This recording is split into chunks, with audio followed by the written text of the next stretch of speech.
motibo. Habang yung sasabihin ay maaaring gamitin laban ng pabor sa inyo sa anumang hukuman.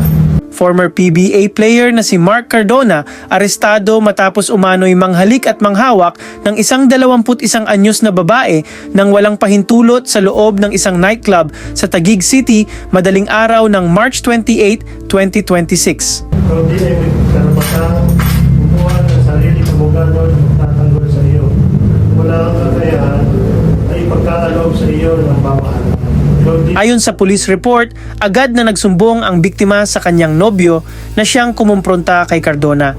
Ngunit sa halip na humupa ang sitwasyon, naging agresibo pa umano ang dating manlalaro, dahilan para mamagitan ang security ng establishmento. Ikaw din ay may karapatan kumuha ng sariling doktor, magsusuri sa iyo, at kung wala kang kakayahan, ito ay ipagkakaloob sa iyo ng pamahalaan.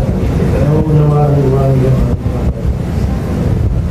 Habang umiigting di umano ang tensyon, may iba pang kababaihan ang lumapit at nagsabing nakaranas din umano sila ng kahalintulad na insidente mula sa suspek. Kaagad na dinala si Cardona sa Women and Children Protection Desk para sa dokumentasyon at pagsasampa ng kaukulang kaso.